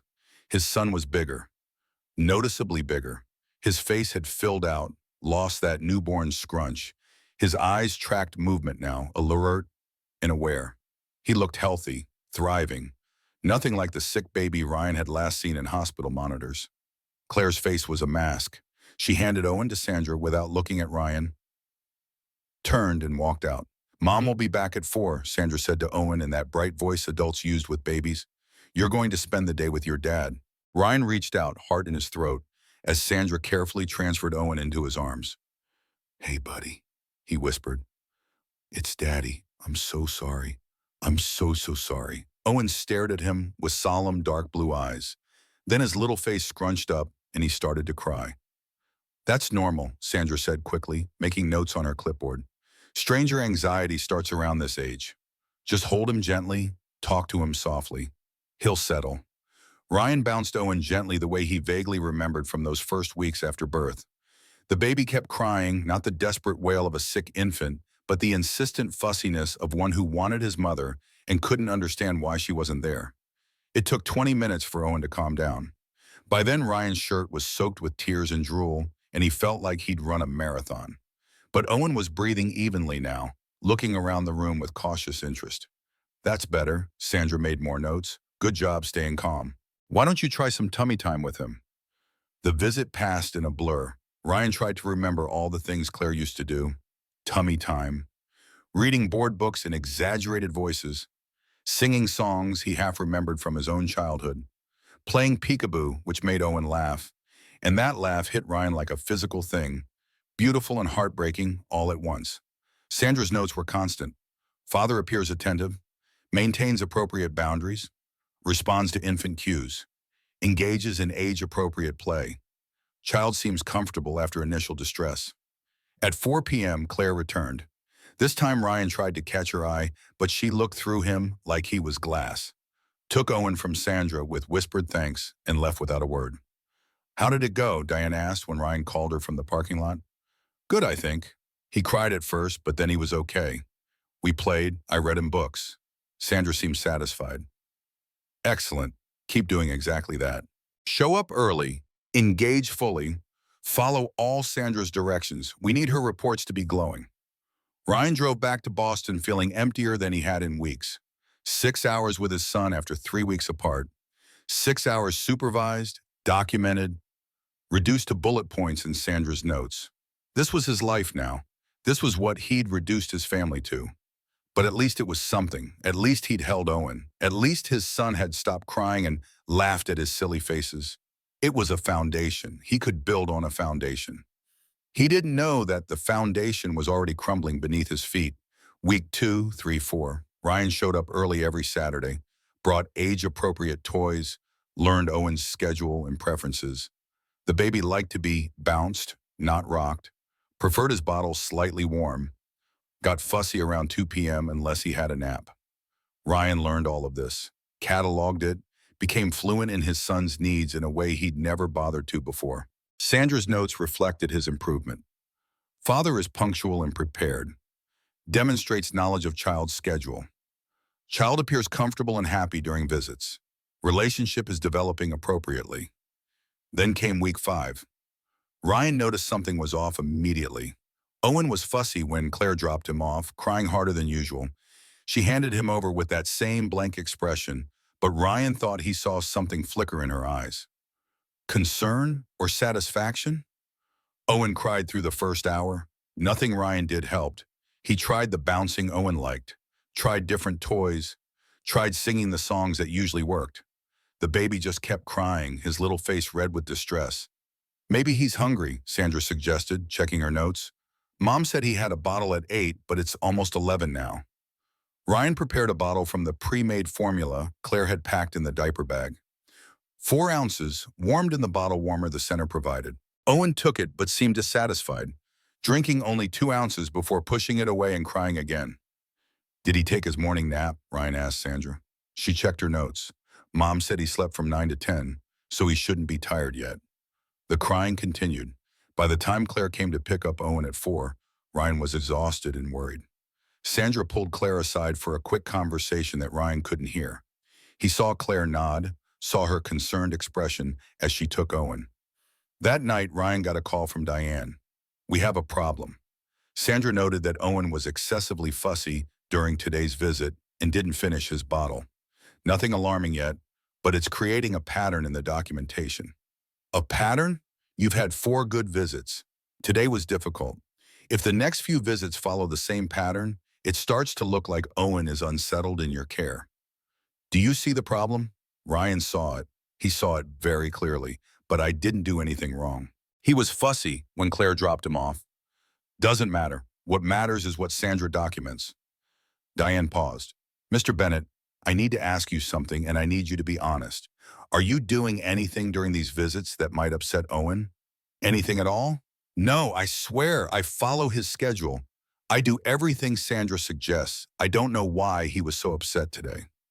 Okay, just keep doing what you're doing. Hopefully it was just a bad day. But it wasn't just a bad day. Week 6, Owen was fussy again. Week 7, even worse. By week 8, Sandra noted that the child frequently cries during visits and doesn't seem to settle easily with father. Ryan was at a loss. He was doing everything right, everything. But Owen kept crying during the visits and being fine when Claire picked him up. It made Ryan look incompetent, like he couldn't soothe his own son. He didn't know what Claire knew. Didn't know that on Diane Caraway's advice, carefully calibrated, implausibly deniable, he was being set up. The formula in Owen's bottles during visitation days contained slightly less than the recommended amount. Not so little that it would harm the baby, not so little that anyone checking would notice. Just enough that Owen would be a little bit hungry, a little bit uncomfortable, a little bit more likely to cry and be unsettled. The changes were so subtle that even Sandra didn't catch them. She just noted that Owen was frequently distressed during father's visits, that father seemed to have difficulty soothing the child, that the child always calmed down quickly once returned to mother. Each note was another brick in the wall Diane was building. A wall that would make Ryan look incompetent, would justify supervised visits continuing, would give them ammunition at the full custody trial. And Ryan, trying so hard to be a good father, had no idea he was being sabotaged by his own lawyer's advice, while Claire documented everything from her side. The trap was closing, and Ryan wouldn't realize he was caught until it was far too late. Week 9 brought Ryan's worst visit yet. Owen screamed the entire 6 hours, inconsolable despite everything Ryan tried. Sandra's notes were damning. Child exhibits severe distress in father's presence, unable to soothe infant despite multiple attempts. Ryan didn't know the formula in Owen's bottles contained slightly less than recommended. Not enough to harm him, just enough to leave him uncomfortable and fussy. Diane's strategy, executed through carefully worded suggestions, was working perfectly. Then came the CPS investigation. Sarah Williams appeared at Ryan's door on a Tuesday morning. Mr. Bennett, we received a report about Owen's care during visitation. Ryan's stomach dropped. What report? Allegations that his basic needs aren't being met, that he's frequently distressed and hungry. The investigation found nothing wrong with Ryan's apartment or his supplies. But Sarah had Dr. Patel's notes about dehydration, had Sandra's documentation of Owen's crying, had a pattern that looked concerning on paper. I'm not finding intentional neglect, Sarah concluded, but the pattern of distress is troubling. Diane was pleased when Ryan called her. This proves Claire's engaging in parental alienation. filing false reports to make you look bad. But it didn't feel false. Owen really did cry during visits, really was fussy. What if Ryan genuinely was a bad father? The real betrayal came at the next court hearing. Your Honor, Diane stood with a document. I'd like to submit Mrs. Bennett's private journal. Virginia shot up. How did you obtain that? Provided by a concerned party. Claire's face went white. She looked at Thomas Morrison in the gallery. He wouldn't meet her eyes. Judge Matthews read aloud. Sometimes I fantasize about disappearing, taking him somewhere Ryan could never find us. Canada, maybe? Europe. The words hung in the courtroom like poison. Based on documented flight risk, the judge said, I'm ordering GPS monitoring for Mrs. Bennett. Passport surrendered. No leaving Maine without court permission. Outside, Claire confronted Thomas. How could you? I'm sorry. He was crying. Margaret's dying. The treatment cost $10,000 a month. Ryan offered $75,000. I thought. The slap echoed across the parking lot. That night, Ryan sat in his apartment thinking about the journal entry, about Claire lying awake terrified of losing Owen. She hadn't actually planned to flee. She'd written that she wouldn't, but the fear had been real enough to need processing, and now that fear was being used against her. His phone buzzed. Amber, I saw the news. If you need to talk, I'm here. Ryan stared at the text, then he blocked the number. In Kennebunkport, Claire sat wearing her ankle monitor, feeling it chafe like a shackle. She'd tried to do everything right, filed properly, hadn't tried to keep Owen from Ryan, just wanted him safe. And for her trouble, she'd been betrayed and marked like a criminal. If this was how the system worked, maybe she needed to play the game better. Week 10 brought Ryan's first overnight visit. Claire had to hand Owen over for 48 hours, her hands trembling as she packed his bag. The call came at 2:47 a.m. Claire, I need help. Owen won't stop crying. His temperature is 102. When did it start? I don't know, after dinner. That was 8 hours ago. Take him to the ER. I'm coming. She drove to Boston Memorial wearing her ankle monitor, not caring about restrictions. Found Ryan in the waiting room looking terrified, and sitting nearby, scrolling her phone, was Amber Sinclair. You brought her? Claire's voice was ice. She was just, we weren't. Claire took Owen from Ryan's arms. Get away from my son. Derbuster Chen's assessment rule was gentle but firm. Dad, you need to know his medical history, not have it written down. Know it.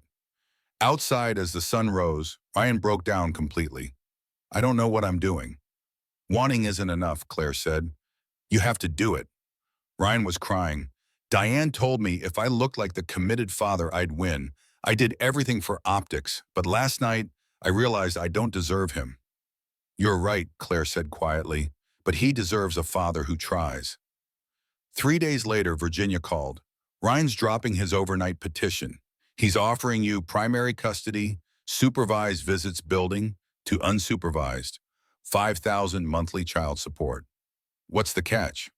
No spousal support, and you can't relocate without his consent. Claire thought about the ankle monitor, the trial coming, the endless fighting. I accept. The war was over. Not won, not lost, just over. 6 months passed like water finding its level. Spring came to Kennebunkport with gentle warmth. Claire stood in her kitchen frosting a whale-shaped cake. Owen was turning 1 tomorrow. 1 year since that terrible night. 1 year since her world exploded and reformed. Her cottage was small but hers. She'd gone back to work at the hospital part-time. She was dating James, a high school English teacher who was kind and patient, taking it slow. But it was nice to feel wanted again. Ryan arrived early at 9 instead of 9:30, punctual now. He looked different, hair longer, wearing jeans instead of designer suits. He'd moved to a small apartment, took a job at a smaller firm for 60% less money. The gloss had worn off, revealing someone more human. Can I help, he asked. Claire gestured to folding chairs. Those need to go to the park. They worked in companionable silence. When Owen woke up crying, Claire brought him out. Da-da! Owen reached for Ryan immediately. Ryan took him, eyes wet. Hey, buddy, happy birthday. The park was decorated with blue and white balloons. Claire's parents were there, civil to Ryan but cool. Jessica helped with food, still shooting Ryan occasional glares. James arrived, easy with people, in a way Ryan never was. Owen smashed his cake laughing. They sang happy birthday, took photos. Claire watched Ryan playing with Owen, building block towers that Owen knocked over with delighted shrieks. The transformation was real. Ryan knew Owen's schedule now, his preferences, his personality. He wasn't the father he'd been, but he was becoming the father Owen needed. After the party, Ryan brought Owen back to Claire. Good party, thanks for including me. He's your son too. Ryan hesitated. Claire, do you think someday you'll be able to forgive me? Claire looked at Owen, then at Ryan. I forgive you for the affair. People make mistakes. I even forgive you for that night. But I'll never forget that you used our son as a weapon. That's not something you forgive. That's something you learn to live with. Ryan nodded. That's fair. But, Claire continued, I'm grateful you stopped pretending. I'm grateful you're trying. That has to count for something. It counts for everything, Ryan whispered. Later, Claire stood with James watching Ryan drive away. The sun set over the ocean in oranges and pinks. You okay? James asked. Yeah, Claire said. I think I am. That night, after Owen was asleep and James had gone home, Claire thought about everything that brought her here. The betrayal, the fear, the fighting, the rebuilding. She'd survived. She had her son, her work, her cottage by the sea. She had James. She'd lost her marriage but found herself. Her phone buzzed. Ryan, thank you for today. Claire typed back. You're his father. He needs you. Just keep being the dad you've become. Ryan, I will. I promise. This time she believed him. She walked to Owen's room, watched him sleep. Soon he'd be in preschool, then kindergarten, then growing up. But for now, he was still hers. People would ask someday if she forgave Ryan. The truth was, forgiveness wasn't an event. It was a choice she made every day. Some days she forgave him. Some days she didn't. But every day she chose to let Owen have a father. And maybe that was enough. She climbed into bed and, for the first time in 2 years, fell asleep without checking locks or her phone. Without constant anxiety, she was safe. Owen was safe. And maybe that was the only happy ending that mattered. Fall arrived with theatrical display, trees exploding into gold and crimson.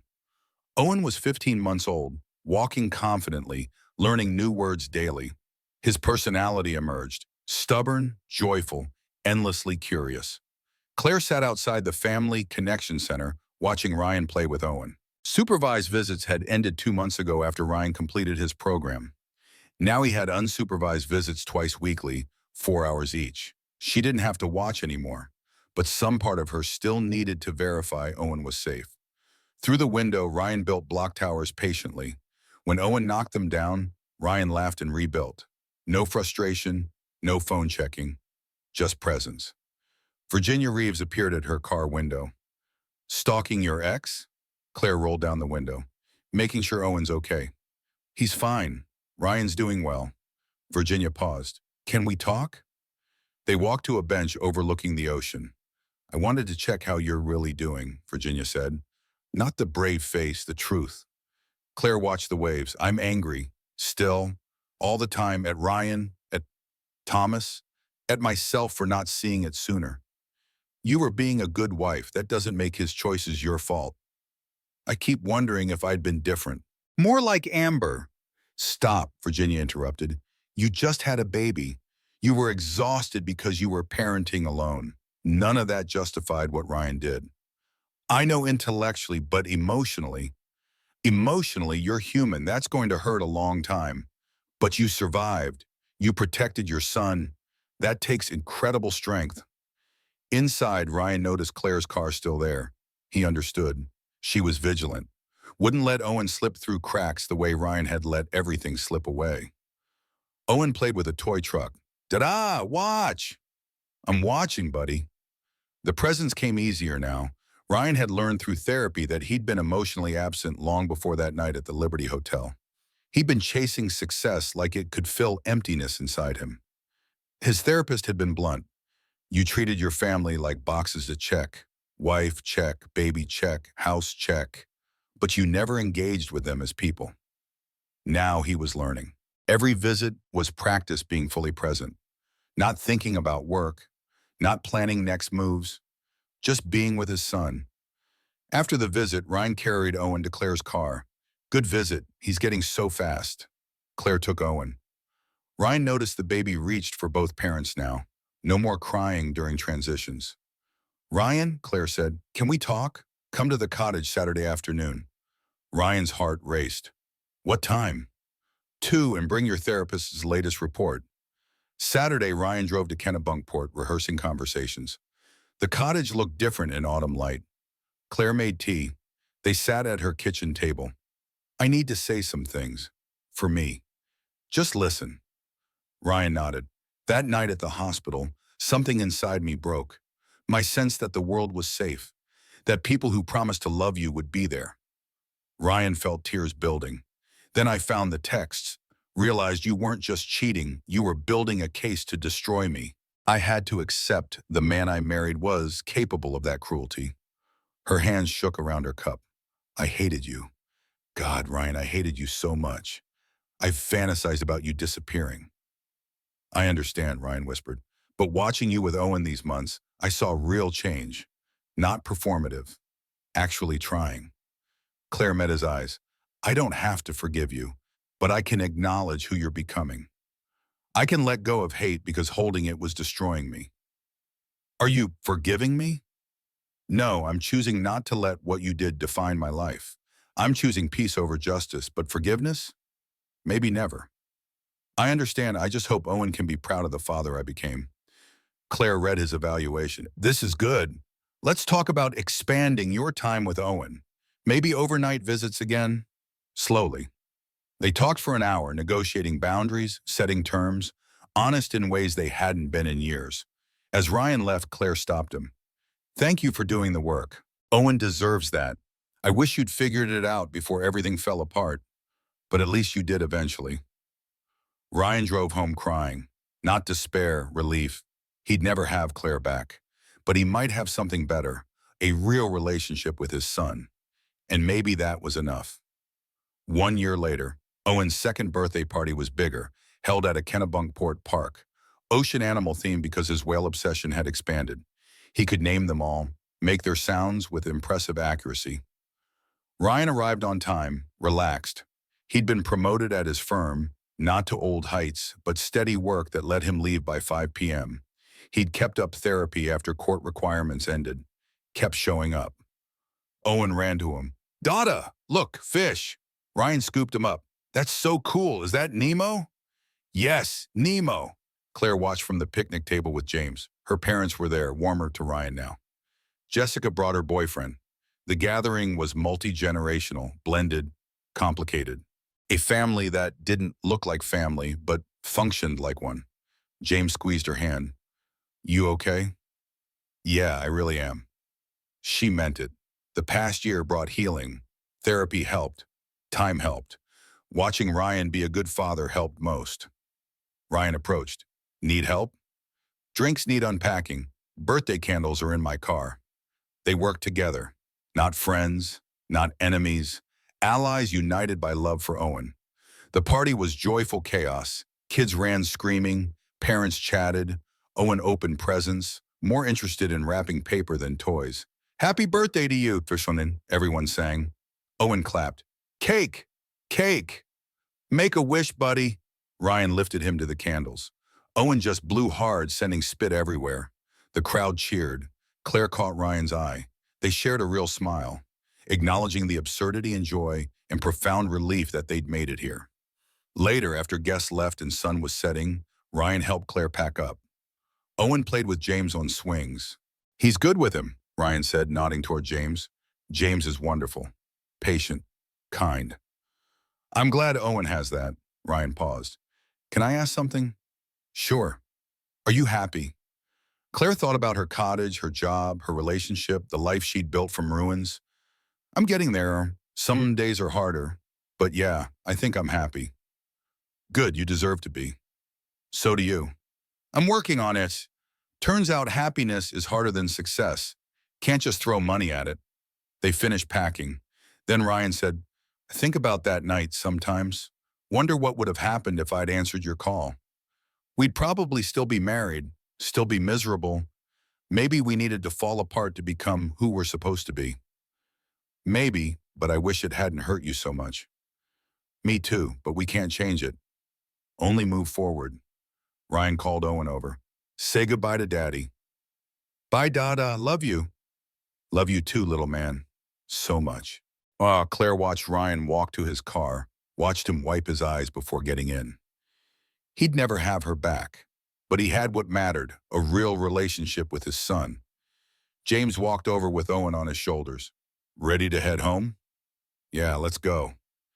They walked to the car together, this strange little family. Not what Claire planned, not the life she'd imagined, but it was real. It was hers. It was enough. That night, after Owen was asleep and James had gone home, Claire sat by her open window listening to the ocean. Her phone buzzed. Ryan, thank you for today. Claire typed back, you're his father. He needs you. Just keep being the dad you have become. Ryan, I will. I promise. This time, she believed him. She walked to Owen's room, watched him sleep. Soon he'd be in preschool, then growing up in a way. But for now, he was still hers. People would ask someday if she forgave him. The truth, forgiveness isn't an event. It's a choice you make every day. Some days she forgave him, some days she didn't. But every day, she chose to let Owen have a father. And maybe that was enough. Claire climbed into bed and fell asleep without checking locks or her phone, without constant anxiety. She was safe. Owen was safe. And that was the only happy ending that mattered.